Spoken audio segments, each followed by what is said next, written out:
नमस्कार साथियों, स्वागत है आप सभी का एकेडमी ऑफ टीचर्स के यूट्यूब चैनल पर। दोस्तों, इस वीडियो में मैं एक बार फिर से आप लोगों के लिए लेकर के आया हूं एजुकेशनल सिनेरियो से संबंधित महत्वपूर्ण सवाल जो कि बीएचयू बीएड एंट्रेंस के हर एक ग्रुप से कलेक्ट किए गए हैं और ये ओल्ड क्वेश्चन पेपर से लिए गए हैं। आप लोगों के लिए इम्पॉर्टेंट ये इसलिए हैं क्योंकि अगर आप पेपर सॉल्व कर रहे हैं तो सिर्फ अपने ग्रुप का आप सॉल्व करते हैं। इसमें वीडियो में सभी ग्रुप के जो है करंट एजुकेशनल सिनेरियो से संबंधित प्रश्नों को कलेक्ट किया गया है, तो आप अन्य ग्रुप से भी इसका लाभ उठा सकते हैं क्योंकि पैटर्न लगभग सेम ही होता है, इसलिए इन क्वेश्चंस को कलेक्ट किया गया है। तो पहला प्रश्न है, नेशनल करिकुलम फ्रेमवर्क के लिए क्या सत्य नहीं है? विकल्प हैं, या पाठ्यक्रम निर्माण के लिए फ्रेमवर्क प्रदान करता है, या पाठ्य पुस्तक के लिए निर्माण के लिए फ्रेमवर्क प्रदान करता है, या शिक्षण के लिए फ्रेमवर्क प्रदान करता है, या शिक्षण चयन के लिए फ्रेमवर्क प्रदान करता है। तो देखिए, एनसीएफ जो होता है वह जो है शिक्षण चयन के लिए फ्रेमवर्क नहीं प्रदान करता है। पाठ्यक्रम निर्माण के लिए फ्रेमवर्क प्रदान कर देता है, पाठ्यपुस्तक भी उसी के आधार पर बनती हैं, और शिक्षण के लिए भी, क्योंकि पढ़ाना क्या है वो भी है, लेकिन शिक्षण चयन के लिए फ्रेमवर्क प्रदान यह नहीं करता है। इस प्रकार से इसमें चौथा विकल्प सही होगा। दोस्तों, कल के वीडियो में जो है, पिछला वीडियो जो अपलोड किया गया था उसमें कुछ मिस्टेक्स हुई हैं, उसके लिए आपसे सॉरी बोलता हूं, क्योंकि ऐसी ब्लंडर होनी नहीं चाहिए थी। पर यूजुअली हुआ क्या कि उसमें आंसर की को देख करके जो है हमारी टीम ने उसमें आंसर हमें बता दिया और हमने गलती की कि हमने उसे वेरीफाई नहीं किया। हमें वेरीफाई करना चाहिए था। तो उसमें जो है 4 क्वेश्चंस गलत हो गए थे लगभग 30 क्वेश्चन में से। तो उसको मैं इस वीडियो में आप लोगों के साथ उन क्वेश्चंस को डाल भी दिया हूँ, देख सकते हैं उसका सही आंसर क्या है। फिर भी मैं हिंट पहले दे देता हूँ। उसमें जो है एक क्वेश्चन था mental health and neuro sciences, तो उसमें जो है दिल्ली की जगह बेंगलुरु होगा। और एक क्वेश्चन था ओबीईपी का था, मुक्त शिक्षा का प्रोग्राम था, तो उसमें तीसरा विकल्प सही होगा, मतलब 14 वर्ष से कम के बच्चों के लिए और 14 वर्ष से ज़्यादा के एडल्ट के लिए। और उसमें एक और क्वेश्चन था, नवोदय विद्यालय संगठन कब रजिस्टर्ड किया गया था? तो वो वास्तव में 1986 में, क्योंकि एनईपी के तहत आया था, तो वो फरवरी 1986 में किया गया था, तो उसमें वो सही होगा। और एक यूजीसी वाला क्वेश्चन था, तो यूजीसी जो है स्टेटूटरी बॉडी कब बना है? तो 1956 में बना था। तो इन 4 क्वेश्चंस का सही आंसर हमने बता दिया है, तो उन्हें आप सही कर लीजिएगा। और इस बार आप निश्चिंत रहिए क्योंकि हमने इसे जो है अच्छी तरह से वेरीफाई करके इस वीडियो को प्रोवाइड किया है। तो आगे बढ़ते हैं। क्वेश्चन है, एक उत्तम अध्यापक के लिए आईसीटी का नियमित एवं उपयुक्त ढंग से उपयोग करना महत्वपूर्ण है। यद्यपि भारत जैसे देश के लिए ऐसा कर पाना सरल नहीं है, फिर भी तकनीकी प्रगति के कारण आज ऐसा कर पाना संभव हो गया है। देखिए, आईसीटी को जो है रेगुलरली और प्रॉपरली यूज करना चाहिए बीइंग अ टीचर। लेकिन आईसीटी का मतलब होता है इंफॉर्मेशन एंड कम्युनिकेशन टेक्नोलॉजी। इसके उपयोग करने से क्या होता है कि जो कक्षा जो होती है वो ज़्यादा इंटरेस्टिंग हो जाती है और बच्चे के लिए ज़्यादा समझने लायक हो जाती है। बस शिक्षक को पढ़ाना और बच्चे को समझना भी सरल हो जाता है आईसीटी को यूज से।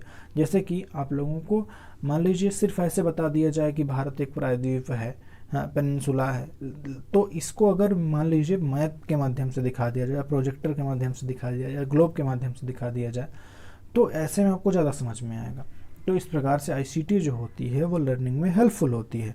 तो बट प्रॉब्लम ये है आजकल के दोस्तों कि जो हमारे ग्रामीण क्षेत्र हैं, जो पर्वतीय दूरस्थ क्षेत्र हैं, उनमें ये हर जगह पहुंच नहीं पा रहा है।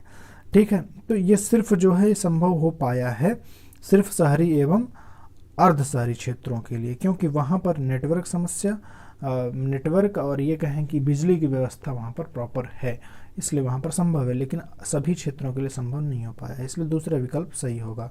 उच्च शिक्षा मूलतः संबंधित है, तो उच्च शिक्षा जो है दोस्तों मूलतः संबंधित होती है नए ज्ञान के सृजन से, मतलब आपको नया नॉलेज क्रिएट करना है। अगला प्रश्न है, सबके लिए शिक्षा का तात्पर्य यह है? तो सबके लिए शिक्षा का तात्पर्य यह हो जाएगा कि शिक्षा को सभी के लिए प्राप्य अथवा उपलब्ध बनाना। बीएड पाठ्यक्रम की अवधि को 1 से 2 वर्ष तक बढ़ाना शैक्षिक दृष्टि से आवश्यक है, ताकि तो बीएड पाठ्यक्रम को जो है इसलिए बढ़ाया गया कि गुणवत्ता युक्त अध्यापक शिक्षा और प्रशिक्षण देना संभव हो पाएगा। तो शैक्षिक दृष्टि से समान शिक्षा प्रणाली अनिवार्य है, क्योंकि तो इसमें जो है दोस्तों आवश्यकता होगी कि शिक्षा के अधिकार के लिए जरूरतों की पूर्ति सुनिश्चित होगी बनाना, यही यहाँ पर सही विकल्प होगा। अगले प्रश्न पर चलते हैं। बीएड पाठ्यक्रम की अवधि को 1 से 2 वर्ष तक बढ़ाना शैक्षिक दृष्टि से आवश्यक है ताकि, तो बीएड पाठ्यक्रम को जो है इसलिए बढ़ाया गया कि गुणवत्ता युक्त अध्यापक शिक्षा और प्रशिक्षण देना संभव हो पाएगा। तो शैक्षिक दृष्टि से समान शिक्षा प्रणाली अनिवार्य है क्योंकि, तो इसमें जो है दोस्तों आवश्यकता होगी कि शिक्षा के अधिकार के लिए जरूरतों की पूर्ति सुनिश्चित होगी। हमारी प्रचलित विद्यालयी प्रणाली में प्रतिभावान और पिछड़े हुए दोनों ही वर्गों के छात्र अवहेलित अथवा उपेक्षित रहते हैं। इसका कारण क्या है? देखिए, हमारा जो स्कूल का सिस्टम है ना, उसमें जो ज़्यादा ब्राइट स्टूडेंट जो है और जो पिछड़ा हुआ वीक स्टूडेंट है, दोनों प्रॉब्लम फेस करते हैं क्योंकि टीचर इनको संभाल नहीं पाता है। होता क्या है, कमज़ोर बच्चा जो है उनके साथ कोप नहीं कर पाता है, उनकी बात समझ नहीं पाता है, और जो ब्राइट स्टूडेंट है वो उबने लगता है।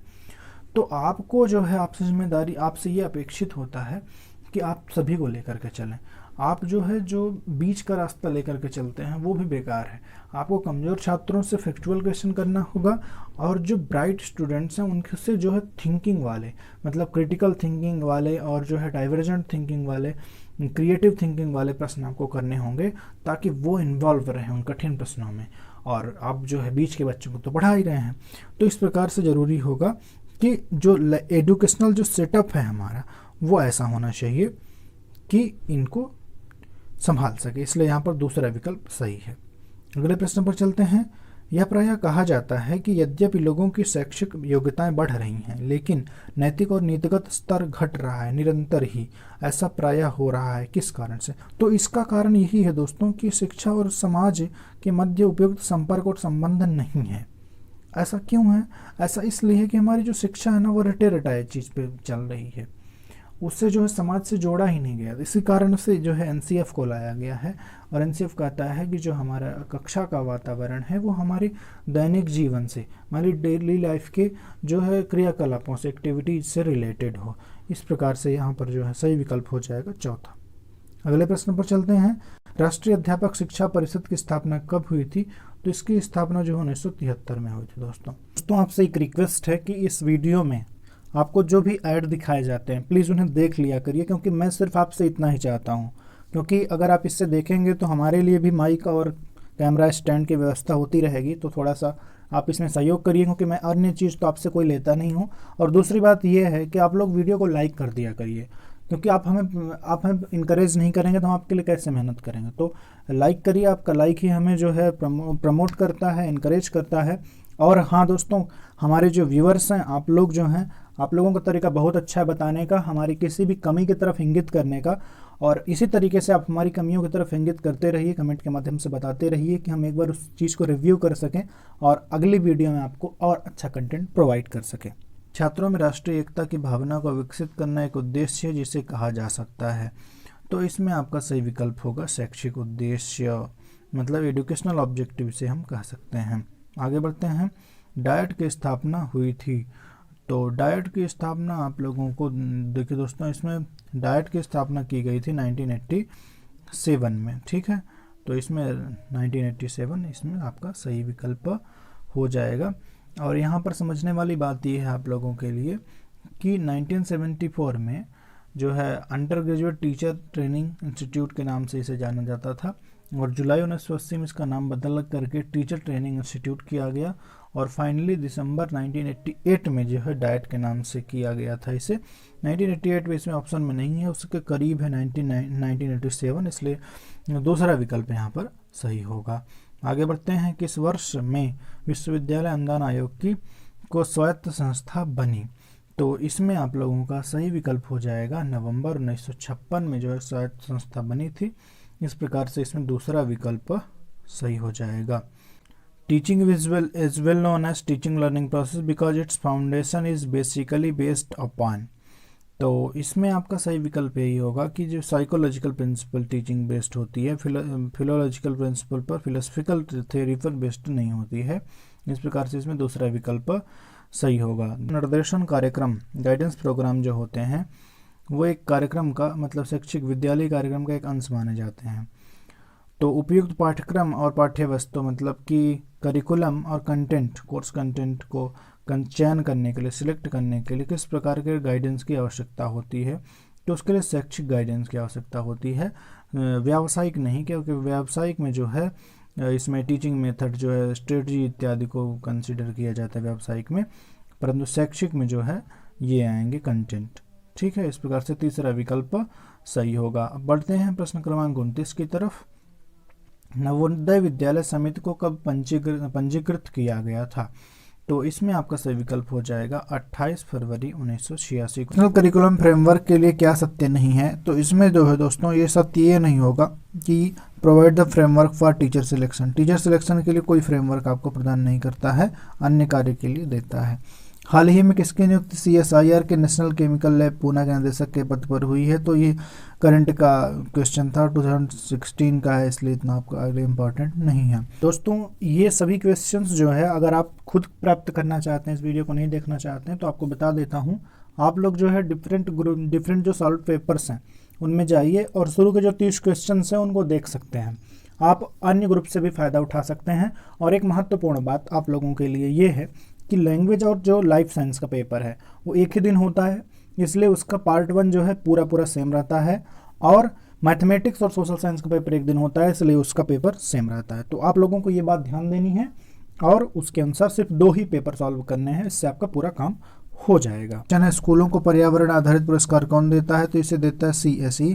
CSE का मतलब होता है centre for science and engineering. तो ये जो है देता है कि इसका इनोवेशन ये है कि किस प्रकार से विद्यालयों में पर्यावरण की जागरूकता और विज्ञान के प्रति जागरूकता को बढ़ाई जा सकती है, इसलिए पहला विकल्प यहाँ पर सही होगा। हाल ही में किसकी नियुक्ति NCERT के निदेशक के पद पर की गई है, तो NCERT के निदेशक वर्तमान में अगर देखें तो ऋषिकेश सेनापति हैं। आगे बढ़ते हैं। मदन मोहन मालवीय प्रौद्योगिकी विश्वविद्यालय कहाँ पर स्थित है, तो ये है गोरखपुर में दोस्तों।